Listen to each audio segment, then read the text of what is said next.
বিসমিল্লাহির রহমানির রহিম। সুপ্রিয় শিক্ষার্থীবৃন্দ, আসসালামু আলাইকুম। আজকের অনলাইন ক্লাসে একাদশ শ্রেণীর শিক্ষার্থীরা, আজকের অনলাইন ক্লাসে তোমাদের স্বাগত জানাচ্ছি, শুভেচ্ছা জানাচ্ছি। আমি জয়নব আক্তার। আজ তোমাদের পড়াবো ফিনান্স সাবজেক্টটা, ফিনান্স ব্যাংকিং ও বিমা প্রথম পত্রের দ্বিতীয় অধ্যায়টা আমাদের চলছিল। আমি দ্বিতীয় অধ্যায়ের 3-4টা লেকচার ভিডিও তোমাদের দিয়েছি। 3-4টা লেকচারের মধ্যে দ্বিতীয় অধ্যায় কী কী ছিল, আর্থিক বাজার কাকে বলে, মুদ্রা বাজার, অর্থ বাজার, মূলধন বাজার, তারপরে শেয়ার বাজার কাকে বলে, তারপর প্রাথমিক শেয়ার বাজার, মাধ্যমিক শেয়ার বাজার ইত্যাদি সম্পর্কে, তারপর আর্থিক বাজার নিয়ন্ত্রক সংস্থা, মানি লন্ডারিং আইন, এগুলো সম্পর্কে তোমাদের আলোচনা করেছি। আমাদের ফারজানা ম্যাডামও তোমাদের এই চ্যাপ্টারটা সম্পর্কে আলোচনা করছে। তোমরা ভিডিওগুলো দেখবে এবং এই দ্বিতীয় অধ্যায়ের চ্যাপ্টারের ভিডিওগুলো দেখে দ্বিতীয় অধ্যায়ের প্রশ্ন এবং দ্বিতীয় অধ্যায়ের ভিডিওগুলো দেখে প্রশ্নের উত্তরগুলো তোমরা করার চেষ্টা করবে। শিক্ষার্থীরা, তোমরা যদি আমাদের কলেজে যেতে পারছো না, এটা ঠিক আছে, কিন্তু ঘরে বসে যে আমরা যে তোমাদের লেকচার ভিডিওগুলো দিচ্ছি সেগুলো যদি তোমরা না দেখো, তাহলে সামনে যদি তোমাদের পরীক্ষা হয় তাহলে তোমরা তো পরীক্ষায় আনসার করতে পারবে না। এখনও আমি অনেক ছাত্রীর সাথে কথা বলে দেখেছি, ওরা এখনও ভিডিওগুলো দেখছে না। এটা হলে কিন্তু তোমাদের জন্য ভালো হবে না। তোমরা ভিডিওগুলো দেখে পড়াগুলো কমপ্লিট করতে হবে। আজ তোমাদের ধরবো তৃতীয় অধ্যায় বা অর্থের সময় মূল্য। অর্থের সময় মূল্য চ্যাপ্টারটা তোমরা 9-10 পড়ে আসছো, আমি জানি। তোমরা কিছু কিছু শিখে আসছো, আবারও হয়তো আরও কিছু তোমাদের আলোচনা করব। তা আজকে তোমাদের অর্থের সময় মূল্য চ্যাপ্টারটার আমি জ্ঞানমূলক প্রশ্নগুলো নিয়ে আলোচনা করব। জ্ঞানমূলক এবং অনুধাবনমূলক প্রশ্ন দুইটাই আছে। আজকে আলোচনা করব শুধুমাত্র জ্ঞানমূলক প্রশ্নগুলো।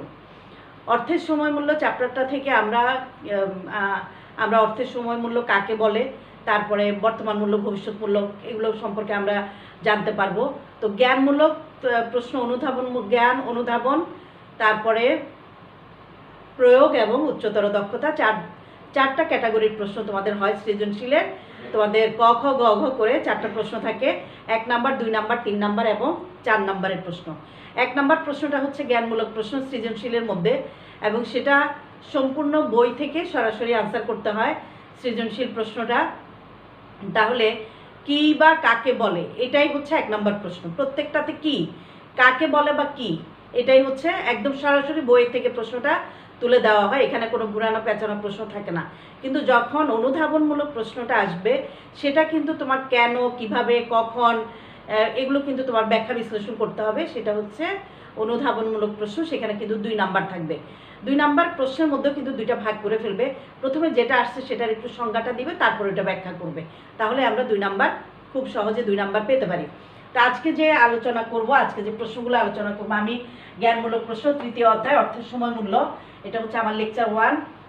জ্ঞানমূলক প্রশ্নে কী কী প্রশ্ন আসতে পারে? প্রথমে অর্থের সময় মূল্য বলিতে কী বুঝো, এটা কিন্তু এই অর্থের সময় মূল্য বলিতে কী বুঝো, এটা জ্ঞানমূলক প্রশ্নেও আসছে, অনুধাবনমূলক প্রশ্নেও আসছে, কিন্তু অনেকবার পরীক্ষায় আসছে। এই প্রশ্নটা খুবই ইম্পর্টেন্ট একটা প্রশ্ন। তারপর বর্তমান মূল্য কী বা বর্তমান মূল্য বলিতে কী বুঝো, ভবিষ্যৎ মূল্য কী, সরল সুদ কী, চক্রবৃদ্ধি সুদ কী। আমি কাছাকাছি প্রশ্নগুলো একই সাথে দিয়ে দিচ্ছি। বার্ষিক বৃত্তি কাকে বলে বা বলিতে কি বুঝো, সাধারণ বার্ষিক বৃত্তি কি, অগ্রিম বার্ষিক বৃত্তি কি, বাট্টাকরণ কি, চক্রবৃদ্ধিকরণ কি। তারপরে মুদ্রাস্ফীতি কি বা মুদ্রাস্ফীতি কাকে বলে, নামিক সুদের হার কি, কার্যকর সুদের হার কি, মিশ্র নগদ প্রবাহ কি, সুযোগ ব্যয় কি, সময় রেখা কাকে বলে বা কি, বার্ষিক বৃত্তির বর্তমান মূল্য, বার্ষিক বৃত্তির ভবিষ্যৎ মূল্য। তারপরে হচ্ছে এরপরে আসবে বিধি 72 অথবা রুল 72 কি, বিধি 69 বা রুল 69 কি। এই প্রশ্নগুলো জ্ঞানমূলক প্রশ্নের মধ্যে আছে। এই প্রশ্নগুলো আজকে একটু সংক্ষেপে আলোচনা করব। প্রথমে আমরা আসছি অর্থের সময় মূল্য কাকে বলে, বা আমাদের চ্যাপ্টারটার নামই হচ্ছে অর্থের সময় মূল্য। অর্থের সময় মূল্য হচ্ছে সময়ের সাথে সাথে অর্থের যে মূল্যের পরিবর্তন হয়, এটাকে অর্থের সময় মূল্য বলে। একদম এক লাইনে খুব সহজে উত্তরটা আমরা করতে পারি। সময়ের সাথে সাথে অর্থের মূল্যের পরিবর্তন হয়, সেটাকেই বলা হয় অর্থের সময় মূল্য। আমি তোমাদের একটা উদাহরণ দিই। এখন থেকে 10 বছর আগে যে কোনো জিনিস আমরা যেটা 100 টাকা দিয়ে পেতাম, সেটা কিন্তু এখন আর 100 টাকা দিয়ে পাওয়া যাবে না। এক সময় টাঙ্গাইল শাড়ি ছিল 400 থেকে 500 টাকা, এখন 1000-এর উপরে উঠলে তাহলে একটু মোটামুটি করার যোগ্য হয়। তার অর্থ হচ্ছে জিনিসের দামটা বেড়ে গেছে, অর্থের মূল্যমান হ্রাস পাচ্ছে। অর্থাৎ সময়ের সাথে সাথে অর্থের মূল্য কিন্তু খুব একটা বৃদ্ধি পায় না। আমরা যতটুকু দেখতেছি আমাদের লাইফে, আমরা দেখতেছি সময়ের সাথে সাথে অর্থের মূল্য হ্রাস পায়। আমরা 5 বছর আগে যেটা 100 টাকা দিয়ে যেটা কিনতাম, এখন কিন্তু সেটা পাচ্ছি না।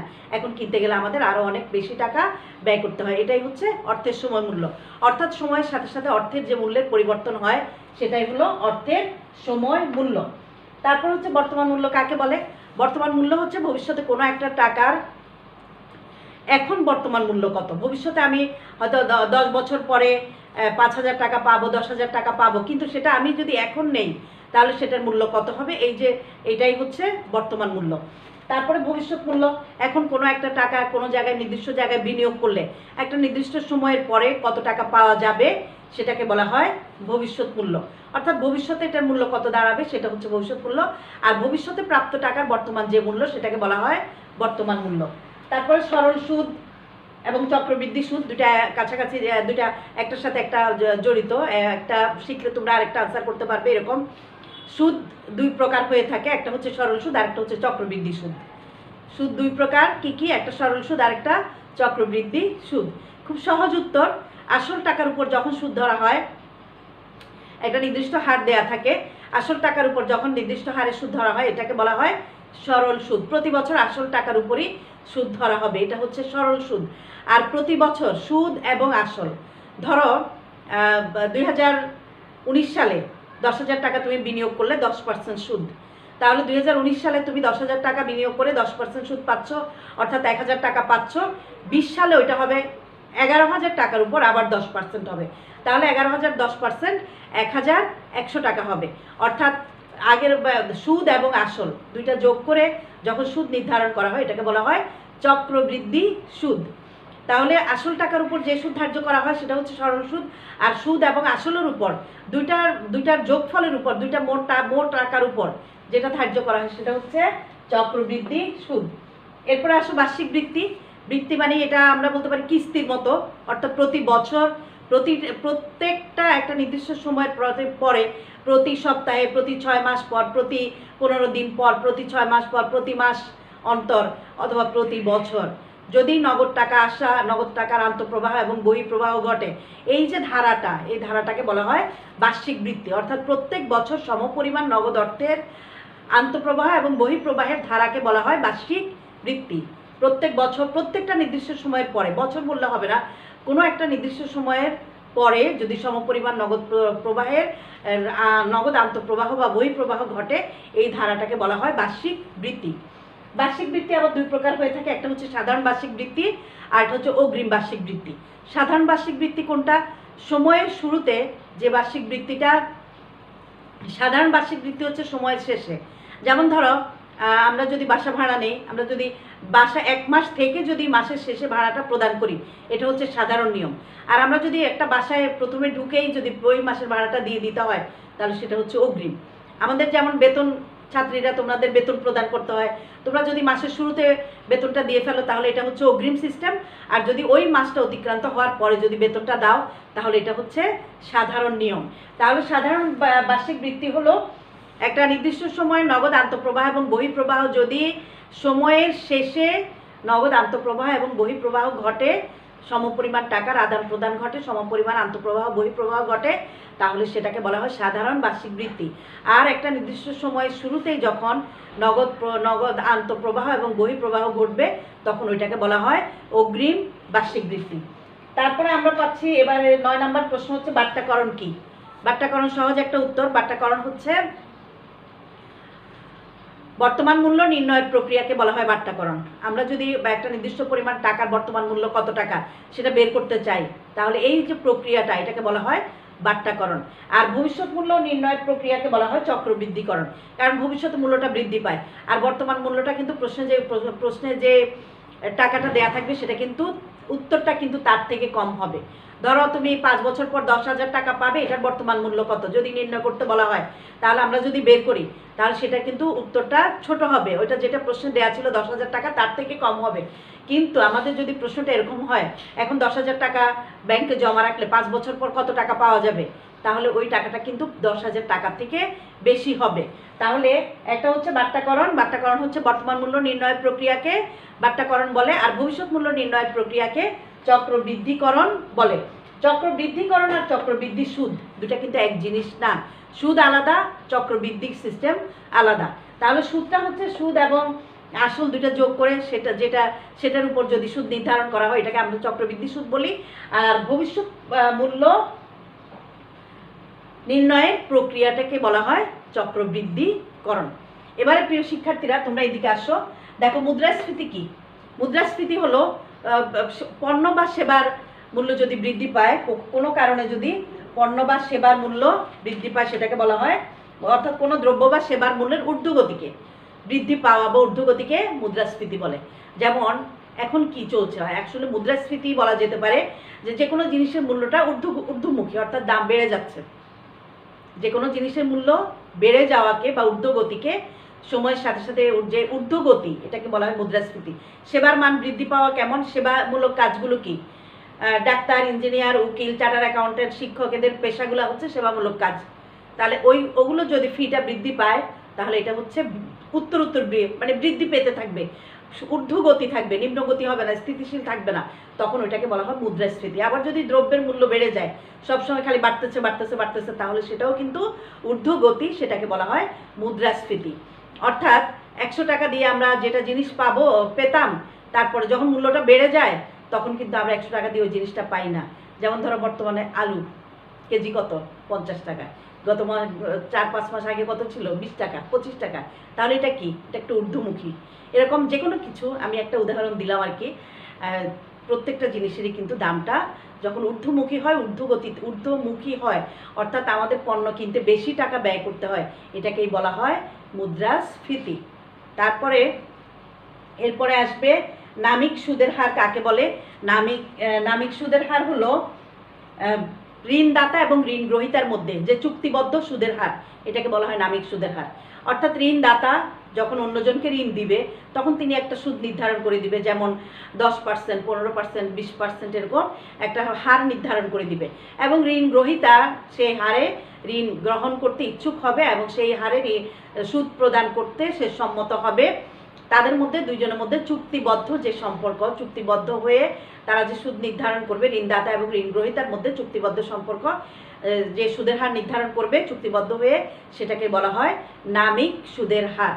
তারপরে কার্যকরী সুদের হার কোনটা, যে যখন তারা সুদ প্রদান করবে তখন অনেক সময় রেট বেড়েও যেতে পারে, আবার বেশি মূল্যে দিতে পারে। অর্থাৎ যেই হারে সুদ প্রদান করবে, প্রকৃতপক্ষে যে হারে ঋণ গ্রহীতা, যে হারে ঋণদাতাকে সুদ প্রদান করবে, সেটাকে বলা হয় কার্যকর সুদের হার। আর দুজনের চুক্তিবদ্ধ হয়ে তারা যে নিজেদের মধ্যে সম্মতিক্রমে যে সুদের হার নির্ধারণ করবে, এটা হচ্ছে নামিক সুদের হার। তাহলে নামিক সুদের হার এবং কার্যকর সুদের হার একটু পার্থক্য আছে। এরপরে মিশ্র নগদ প্রবাহ। নগদ প্রবাহ জিনিসটা কি, নগদ টাকা আসবে সেটা হচ্ছে নগদ আন্তঃপ্রবাহ, নগদ টাকা যাবে সেটা হচ্ছে নগদ বহিঃপ্রবাহ। অর্থাৎ নগদ টাকা আসা এবং যাওয়ার যে প্রক্রিয়াটা, এটাই হচ্ছে নগদ প্রবাহ। এখন নগদ প্রবাহ সমান ইকুয়াল হতে পারে, আবার অসমান হতে পারে, অর্থাৎ সমান হতে পারে, অসমান হতে পারে। যদি সমান নগদ প্রবাহ হয় সেটা আন্তঃপ্রবাহ হতে পারে, বহিঃপ্রবাহ হতে পারে। তাহলে এটা কিন্তু সাধারণ নগদ প্রবাহ বলা যেতে পারে।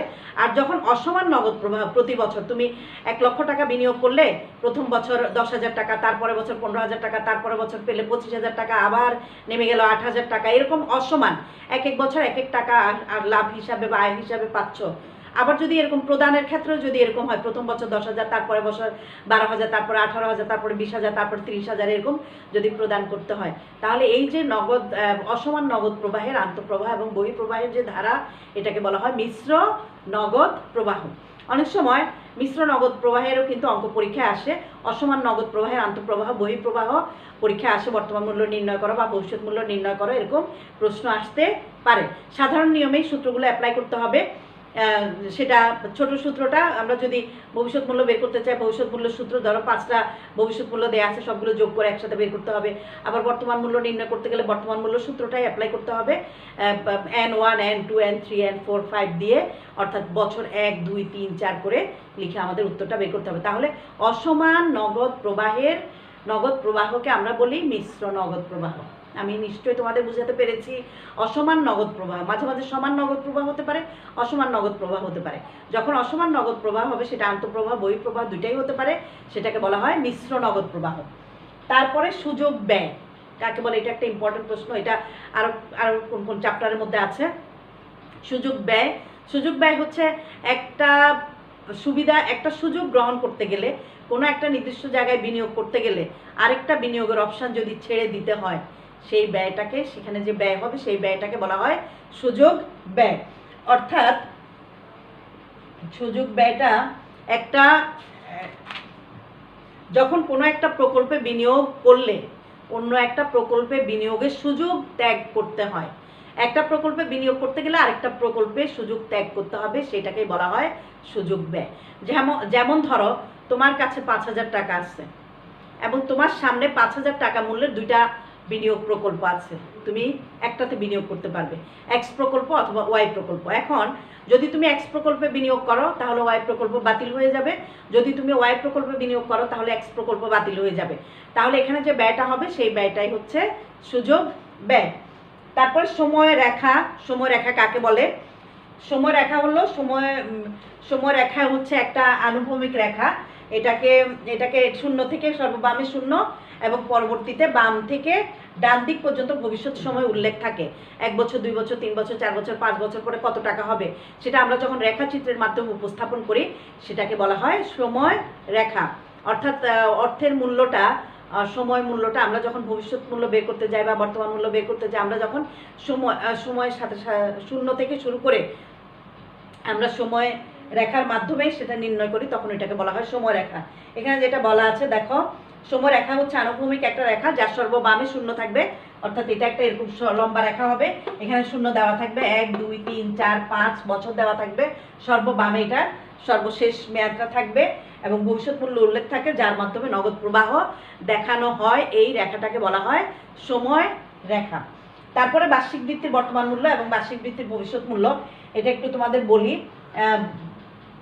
বর্তমান মূল্য হলো ভবিষ্যতে কোনো একটা নির্দিষ্ট সময় পর্যন্ত সমপরিমাণ টাকার যে কিস্তিসমূহ পাওয়া যাবে, সমপরিমাণ টাকার যে কিস্তিসমূহ পাওয়া যাবে বা প্রদান করা হবে, তাহলে সেটাকে বলা হয় সেটাকে বলা হয় বার্ষিক বৃত্তির বর্তমান মূল্য। আবার বার্ষিক বৃত্তির ভবিষ্যৎ মূল্য হতে পারে, অর্থাৎ ভবিষ্যতে একটা নির্দিষ্ট সময় পরপর যে পরিমাণ টাকা পাওয়া যাবে বা দেওয়া হবে সেটাকে বলা হয় বার্ষিক বৃত্তির ভবিষ্যৎ মূল্য।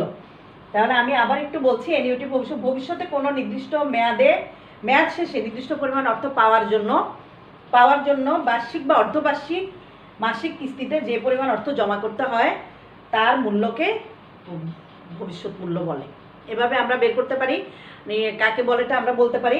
তারপরে লাস্ট আছে 18-19 নাম্বারে বিধি 72, এটা একটা রুলস 72 এবং একটা আছে রুলস 69। তাহলে বিধি 72 বা রুলস 72, এই দুইটা বিধি দিয়েই কিন্তু আমরা বের করি দ্বিগুণ মূল্য, অর্থাৎ দ্বিগুণ টাকা প্রাপ্তির যে কত বছরে দ্বিগুণ হবে, কত % সুদের হারে টাকাটা দ্বিগুণ হবে, ওটা বের করতে গেলে আমরা এই দুইটা রুলস ব্যবহার করি। একটা হচ্ছে বার্ষিক চক্রবৃদ্ধিকরণের ক্ষেত্রে। বার্ষিক চক্রবৃদ্ধিকরণের ক্ষেত্রে যে কোনো পরিমাণ বিনিয়োগের সময় কত বছরে বা কত % হারে বিনিয়োগ করলে দ্বিগুণ হবে তা নির্ণয় করার কৌশলকে 72 বিধি বলা হয়। অর্থাৎ একটা বার্ষিক চক্রবৃদ্ধিকরণের ক্ষেত্রে যে পরিমাণ নগদ অর্থ বিনিয়োগ করলে কত বছরে তা দ্বিগুণ হবে এবং কত % তার দ্বিগুণ হবে সেটা নির্ণয় করার যে কৌশল সেটাকে বলা হয় বিধি 72 বা রুলস 72। আরেকটা বিধি হচ্ছে, এটা হলো অর্ধবার্ষিক চক্রবৃদ্ধির ক্ষেত্রে যে কোনো পরিমাণ বিনিয়োগের অর্থ কত বছরে বা কত সময়ে দ্বিগুণ হবে, কত % হারে দ্বিগুণ হবে, এটা বের করার যে কৌশল সেটাকে বলা হয় রুলস 69। তাহলে বিধি 72-এর একটা সূত্র এবং রুলস 69 বা 69 বিধির একটা সূত্র, দুইটা সূত্র মুখস্থ করতে হবে। প্রিয় শিক্ষার্থীরা, এই চ্যাপ্টারের অঙ্ক হচ্ছে, এটা একটা সূত্র, ফিনান্স পুরাটাই হচ্ছে সূত্র নির্ভর অঙ্ক। অ্যাকাউন্টিং সূত্র নির্ভর হলেও এখানে আমাদের অতটা বীজগণিতের মতো, অতটা বা ইলেকট্রিক ম্যাথের মতো অতটা আমাদের সূত্র মনে রাখতে হয় না। আমরা অনেক কিছুটা মনে রাখলেও আমরা মোটামুটি করতে পারি। কিন্তু ফিনান্সের ক্ষেত্রে কিন্তু সেটা প্রযোজ্য না। ফিনান্সে আমাদের টু দি পয়েন্টের সূত্র মুখস্থ করতে হবে, প্রশ্নের সব উপাদান দেওয়া থাকবে, আমরা খুঁজে খুঁজে সূত্রের মধ্যে আমরা সেই মানটা বসিয়ে আমরা উত্তরটা বের করব। তাহলে প্রত্যেকটা এই চ্যাপ্টারের প্রায় অনেকগুলো সূত্রই আছে, তোমাদেরকে আমি দিয়ে দিব সূত্রগুলো। সাধারণ সূত্র, চক্রবৃদ্ধিকরণের সূত্র, বেশ কয়েকটা সূত্র আছে, সূত্রগুলো আমি তোমাদের দিয়ে দিব। সেই সূত্রগুলো তোমাদের মুখস্থ করতে হবে এবং সূত্র মুখস্থ করে অঙ্ক করতে হবে। এই চ্যাপ্টারের অঙ্ক করতে গেলে আমাদের সাধারণ ক্যালকুলেটারে হবে না। এখানে এই জিনিসটাও তোমাদের বলে রাখি, অনেকের কাছে কিন্তু সায়েন্টিফিক ক্যালকুলেটর নাই। এখন থেকে তোমরা সায়েন্টিফিক ক্যালকুলেটর সংগ্রহ করো এবং সায়েন্টিফিক ক্যালকুলেটর ছাড়া হবে না। অর্থাৎ এই অঙ্কটা করতে গেলে সায়েন্টিফিক ক্যালকুলেটর লাগবে, সাধারণ ক্যালকুলেটারে হবে না। সাধারণ ক্যালকুলেটারে আমরা অ্যাকাউন্টিংয়ের অঙ্ক করতে পারি, আমরা পার্সেন্টেজ বের করতে পারি, যোগ করতে পারি, বিয়োগ করতে পারি, গুণ ভাগ এগুলি করতে পারি। কিন্তু আমরা যখন সরল অঙ্কের মতো করব, ফার্স্ট ব্র্যাকেট, সেকেন্ড ব্র্যাকেট, কোনটা প্লাস, কোনটা মাইনাস, কোনটা হাফ, কোনটা পার্সেন্টেজ, এরকম যখন আমরা করব, একসাথে করে ফেলতে চাই, তখন কিন্তু আমাদের সায়েন্টিফিক ক্যালকুলেটর লাগবে। এবং সায়েন্টিফিক ক্যালকুলেটর সঠিকভাবে দ্রুততম সময়ে ব্যবহার করাটাও কিন্তু একটা বড় কোয়ালিটি। তোমরা যত বেশি প্র্যাকটিস করবে তত তোমরা দ্রুত অঙ্কগুলো করতে পারবে। সেই জন্য এখন থেকে ক্যালকুলেটর প্র্যাকটিস করো, ক্যালকুলেটর অঙ্ক করার চেষ্টা করো। আর পাশের জন কী করছে সেটা দেখে দেখে না লিখে, সেটা দেখে লেখার জন্য অপেক্ষা না করে নিজে কত দ্রুততম সময়ে উত্তরটা বের করতে পারো, সেটা হচ্ছে বড় গুণ। কারণ অবজেক্টিভ প্রশ্নে তোমাদের 40 মিনিট সময়ের জন্য 30 মিনিট সময়ের জন্য 30টা প্রশ্ন দেয়া থাকে। 30 মিনিট সময়ের মধ্যে কতগুলো প্রশ্ন আছে আমাদের কয়েক সেকেন্ডে হয়ে যায়, আর কতগুলো প্রশ্ন আসবে আমাদের অঙ্কটা করে রেজাল্টটা বের করতে হবে। সেগুলির জন্য কিন্তু আমাদের ক্যালকুলেটর ইউজ করা জানাটাও কিন্তু একটা বড় ব্যাপার। তো প্রিয় শিক্ষার্থীরা, তোমরা ক্যালকুলেটরটা সংগ্রহ করে ফেলবে, যাদের নাই তারা খুব তাড়াতাড়ি ক্যালকুলেটর কিনে ফেলবে। এবং এই চ্যাপ্টারের অঙ্কে যখনই যাব তখন কিন্তু তোমাদের ক্যালকুলেটর ছাড়া হবে না। প্রিয় শিক্ষার্থীরা, আমি কতগুলো তোমাদের আজকে একটু অনুধাবনমূলক কয়েকটা প্রশ্ন তোমাদের একটু উল্লেখ করি। অনুধাবনমূলক কতগুলো প্রশ্ন আমি বের করেছি বিভিন্ন বোর্ডের প্রশ্ন ঘেটে এবং বিভিন্ন বই দেখে। আমি 2টা বই ফলো করেছি, তোমাদেরকে আমি গত ক্লাসেও বলেছি, আজকেও বলবো। আমি যখন কলেজে ক্লাস নেই তখন কিন্তু আমি মেয়েদেরকে প্রথম থেকে একটা কথা বলি, সেটা আজকে তোমাদের বলবো। সেটা হলো, তোমরা একটা ড্রেস কম কিনবে, একটা বই বেশি কিনবে। 2টা বই যদি হাতের কাছে থাকে যে কোনো সাবজেক্টের, তোমার কোনো প্রশ্নের জন্য কিন্তু তোমাদের সমস্যা হবে না। অর্থাৎ সব প্রশ্নগুলোর উত্তর কিন্তু তোমরা 2টা বই পড়লেই পেয়ে যাবে। সুতরাং তোমরা পড়বে। আমি অনেক ভালো মতো প্রশ্নগুলো দেখলাম, যাচাই বাছাই করে কি কি প্রশ্ন আসছে অনুধাবনমূলক প্রশ্নের। যেমন 69 বিধিটি বুঝিয়ে লিখো, এটা আমি এখানে জ্ঞানমূলকে দিয়ে দিছি। 69 বিধি কি, 72 বিধি কি, কিন্তু এটা অনুধাবনমূলক প্রশ্নে আসছে। একটা আসছে ঢাকা বোর্ড 19-এ, আরেকটা আসছে চট্টগ্রাম বোর্ড 19 এবং সিলেট বোর্ড 17-তে আসছে।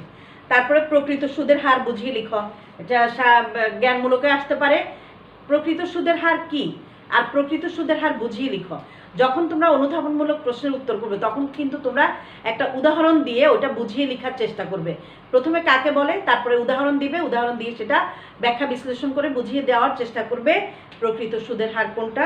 চক্রবৃদ্ধি হারে প্রকৃত সুদের হার পরিবর্তিত হয় কেন, কিভাবে, এগুলোর উত্তরগুলো হচ্ছে অনুধাবন। সুদ ও মুনাফা কি একই অর্থবোধক, এটা রাজশাহী বোর্ড 19-এ আসছে। সুদ এবং মুনাফা কি একই অর্থবোধক, এটা আসলে একই অর্থবোধক নয়। বার্ষিক বৃত্তি বলিতে কি বুঝো, এটা আমি জ্ঞানমূলক প্রশ্ন দিয়েছি। বার্ষিক বৃত্তি কি আর বার্ষিক বৃত্তি বলিতে কি বুঝো, যখন তুমি অনুধাবনের প্রশ্ন উল্লেখ করবে একই জিনিসই লিখে একটা উদাহরণ দিয়ে লিখলে ওটা অনুধাবনে হয়ে যাবে। বর্তমান মূল্য অপেক্ষা ভবিষ্যৎ মূল্য কেন অধিক হয় আমরা বুঝতে পারছি। আমি যদি এখন 10,000 টাকা জমা রাখি, 5 বছর পরে কিন্তু আমি ওটা 10,000 টাকার থেকে বেশি পাবো। কেন বেশি পাবো, এটা চক্রবৃদ্ধিকরণ, সুদ যোগ করে করে আমরা বছরে 5 বছর শেষে টাকাটা পাবো। এই জন্য এটা বেশি হয় বলে বর্তমান মূল্য অপেক্ষা ভবিষ্যৎ মূল্য বেশি হয়। ব্যাখ্যা করো, কুমিল্লা বোর্ড 19-এ আসছে। কার্যকর সুদের হার এবং নামিক সুদের হার কখন সমান হয়, এটা একটা প্রশ্ন। বার্ষিক বৃত্তির 2টি প্রধান শর্ত লিখো। কার্যকর সুদের হার কখন নির্ণয় করতে হয়, বর্তমান মূল্য ও ভবিষ্যৎ মূল্যের মধ্যে পার্থক্য লিখো। এটা পার্থক্য একটা প্রশ্ন, পার্থক্য সাধারণ প্রশ্নই, কিন্তু এটা অনুধাবনে আসে। এখানে 2 নাম্বারের জন্য তোমরা 3 থেকে 4টা পার্থক্য লিখলেই চলবে, এর বেশি লেখার দরকার নেই, কারণ প্রশ্নের কলেবরে এত বাড়ানোর দরকার নেই, কারণ নাম্বার হচ্ছে 2। তারপরে কার্যকর সুদের হার বলতে কি বোঝো? চক্রবৃদ্ধির সংখ্যা বৃদ্ধি পেলে ভবিষ্যৎ মূল্যের উপর কি প্রভাব পড়ে? প্রশ্নটা দুইভাবে আসতে পারে। চক্রবৃদ্ধির সংখ্যা বৃদ্ধি পেলে ভবিষ্যৎ মূল্যের উপর কি প্রভাব পড়ে, আবার চক্রবৃদ্ধির সংখ্যা বৃদ্ধি পেলে ভবিষ্যৎ মূল্যের উপর কি প্রভাব পড়ে, হ্রাস পেলে কি প্রভাব পড়ে। বৃদ্ধি পেলে ভবিষ্যৎ মূল্য বৃদ্ধি পায়, হ্রাস পেলে ভবিষ্যৎ মূল্য হ্রাস পায়। ঋণ সূচি বলিতে কি বুঝো? আমরা এই অর্থের সময় মূল্য চ্যাপ্টারের মাধ্যমে আমি যদি ঋণ গ্রহণ করি তাহলে আমি প্রতি কিস্তিতে কত টাকা করে সুদ সহ প্রতি বছর 5 বছরের জন্য ঋণ নিলাম বা 10 বছরের জন্য ঋণ নিলাম, প্রতি বছর কত টাকা করে পরিশোধ করতে হবে এটা যদি বের করতে চাই তাহলে আমাদের ঋণ সেই অর্থের সময় মূল্য চ্যাপ্টারের উপর নির্ভর করতে হবে এবং সেটা একটা সূত্র দিয়ে আমাদের বের করতে হবে। তো ঋণ সূচি অর্থাৎ ঋণের সুদ এবং আসল প্রতি বছর কত টাকা করে পরিশোধ করতে হবে, বছরের শেষে কত টাকা ব্যালেন্স থাকবে, এগুলি যে তালিকার মাধ্যমে দেওয়া হয় সেটা হচ্ছে ঋণ সূচি বা ঋণ পরিশোধ সূচি। সুদের হার বর্তমান মূল্যের উপর কি প্রভাব ফেলে? চক্রবৃদ্ধিকরণ বলতে কি বুঝো? গ্রাহকের কাছে কেন চক্রবৃদ্ধি সুদ সরল সুদ অপেক্ষা বেশি পছন্দনীয়? চক্রবৃদ্ধি হারে আমরা যে সুদ পাই সরল সুদের হারে সেই সিস্টেমে সুদ কিন্তু অর্থাৎ একই পাওয়া যায় না, অর্থাৎ সরল সুদের পরিমাণটা কম হয়, অর্থাৎ আমরা আমাদের সুবিধাটা আমরা কম পাই। সেজন্য সরল সুদের ক্ষেত্রে চক্রবৃদ্ধিকরণ সুদটাই গ্রাহকরা বেশি পছন্দ করে। যেমন ধরো 10,000 টাকার একটু আগে বললাম 10,000 টাকা যদি 10% হারে সুদ আমরা ধার্য করি, প্রথম বছর 10,000 টাকা 10% 1,000 টাকা। যদি সরল সুদ হয় প্রতি বছর 1,000 করে 10,000 টাকার সাথে যোগ হবে। আর যদি চক্রবৃদ্ধিকরণ হয় প্রতি বছর 10,000 প্লাস সুদ, ওইটার উপর আবার সুদ ধার্য হবে। আবার দ্বিতীয় বছর মোট টাকা আর তার সাথে সুদ যোগ করে পরের বছরের জন্য সুদ ধার্য হবে এভাবে। তাহলে চক্রবৃদ্ধিকরণ সুদ সরল সুদ অপেক্ষা যেহেতু গ্রাহক সুবিধা বেশি পায়, সুবিধা বেশি ভোগ করতে পারে, এই জন্য সরল সুদ অপেক্ষা চক্রবৃদ্ধি সুদ গ্রাহকের কাছে বেশি পছন্দনীয়। সময় ও সুদের হারের কারণে অর্থের মূল্যের পরিবর্তন ঘটে, ব্যাখ্যা করো। রাজশাহী বোর্ড 17তে আসছে। কোন কৌশলের মাধ্যমে একটি বিনিয়োগ কত সময়ে দ্বিগুণ হবে তা নির্ণয় করা যায়? এই যে 72 বিধি এবং 69 বিধি দুইটা বললাম, একটা হচ্ছে বার্ষিক চক্রবৃদ্ধিকরণের ক্ষেত্রে আর একটা অর্ধবার্ষিক চক্রবৃদ্ধিকরণের ক্ষেত্রে এই কৌশলটা অর্থাৎ বিধি 72 কৌশলটা যদি আমরা অবলম্বন করি তাহলে কত সময় কত হারে দ্বিগুণ হবে সেটা আমরা বের করতে পারবো। তারপরে অর্থের সময় মূল্য কেন পছন্দনীয়? অর্থের সময় মূল্যের মাধ্যমে আমরা বর্তমান মূল্য নির্ণয় করতে পারি, ভবিষ্যৎ মূল্য নির্ণয় করতে পারি, ঋণ পরিশোধের তালিকা নির্ণয় করতে পারি, কত টাকা করে আমাদের প্রতি বছর ঋণ পরিশোধ করতে হবে, আমি একটা টাকা জমা রাখলে প্রতি বছর কত টাকা করে পাবো, আবার একটা 10 বছর পরে 10 লক্ষ টাকা পেতে চাই, এখন কত টাকা করে প্রতি বছর জমা করব। এই জিনিসগুলো যদি আমরা জানতে চাই তাহলে আমাদের অর্থের সময় মূল্য চ্যাপ্টারটা প্রয়োজন, এই জন্য অর্থের সময় মূল্য আমরা পছন্দ করি। মুদ্রাস্ফীতি কিভাবে অর্থের ক্রয় ক্ষমতাকে প্রভাবিত করে? মুদ্রাস্ফীতির ফলে দ্রব্যমূল্য বৃদ্ধি পায়, এজন্য এটা অর্থের ক্রয় ক্ষমতাকে প্রভাবিত করে। আমরা 100 টাকা দিয়ে যে জিনিসটা পাবো, যখন মুদ্রাস্ফীতি হবে তখন কিন্তু আমরা 100 টাকা দিয়ে সেই জিনিসটা আর পাবো না, এজন্য এটা আমাদের ক্রয় ক্ষমতাকে হ্রাস করে, প্রভাবিত করে অর্থাৎ হ্রাস করে আমাদের দিয়ে উত্তরটা লিখতে হবে। তাহলে এগুলো হচ্ছে অনুধাবনমূলক প্রশ্ন। এই প্রশ্নগুলো কিন্তু তোমাদের আসছে, বিভিন্ন বোর্ড পরীক্ষায় আসছে এবং বইতে আছে। তোমরা যদি না পাও তাহলে তোমরা আমাকে কমেন্টে জানাবে, আমি তোমাদের এগুলোর কোনটা কোনটা পাও না সেটা জানাই। তোমরা কিন্তু দুইটা বই ফলো করবে, একটা হচ্ছে যমুনা পাবলিকেশন আর একটা হচ্ছে কমার্স পাবলিকেশন। দুইটা বই একসাথে নিয়ে নোট করে ফেলবে। আগামী 2 বছর পরে বা এখন থেকে 1.5 বছর পরে যখন তোমরা ইনশাআল্লাহ পরীক্ষা দিবে, বোর্ড পরীক্ষা, তখন কিন্তু তোমরা অনেক বই ঘাটাঘাটি করতে হয়। যখন ভালো স্টুডেন্টরা অনেক বই ঘাটাঘাটি করে পড়ে, কিন্তু তারা যদি বছরের শুরু থেকে একটা নোট খাতা রেডি করে ফেলে যে এটা আমার জ্ঞানমূলক প্রশ্নের খাতা, এটা আমার অনুধাবনমূলক প্রশ্নের খাতা, বাকিগুলো তো অঙ্কই আসবে, তাহলে চ্যাপ্টার অনুযায়ী জ্ঞানমূলক এবং অনুধাবনমূলক প্রশ্নগুলো এক জায়গায় থাকলে জাস্ট পেজ উল্টাবে আর একবার চোখ বুলিয়ে গেলেই পরীক্ষার হলে তুমি চলে যেতে পারবে। তোমার বিভিন্ন বই আর ঘাটতে হবে না, বিভিন্ন বই বিভিন্ন পেজ উল্টাতে হবে না। এই জন্য আমি তোমাদের বলছি যে এটা যত তোমাদের থিওরিটিক্যাল সাবজেক্ট আছে সেগুলো তোমরা নোট করো। এখন তো স্টুডেন্টরা পড়ে না, এখন হচ্ছে সৃজনশীল, তারা সৃজন করতে চায়, আসলে কিছুই সৃজন করতে পারে না। উদ্দীপকে যা আছে তা লিখে দিয়ে আসে, সেটা দিলে কিন্তু 0। বুঝা গেল?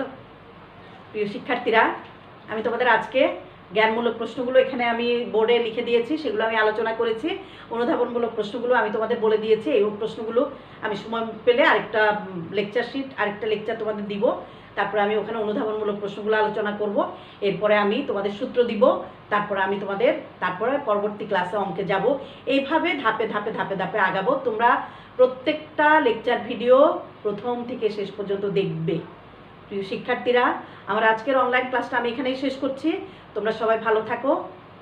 সুস্থ থাকার চেষ্টা করো, অর্থাৎ নিজেরা যেমন গরম পানি খাওয়া, ভাপ নেওয়া, একটু প্রোটেকশন দেওয়া, ঠান্ডা না লাগানো, এই কাজগুলো করে আমাদের একটু সুস্থ থাকার চেষ্টা করতে হবে। নিজেরাই নিজেদেরকে সুস্থ রাখার চেষ্টা করতে হবে। এবং সুস্থ থাকো, ভালো থাকো। আল্লাহ হাফিজ।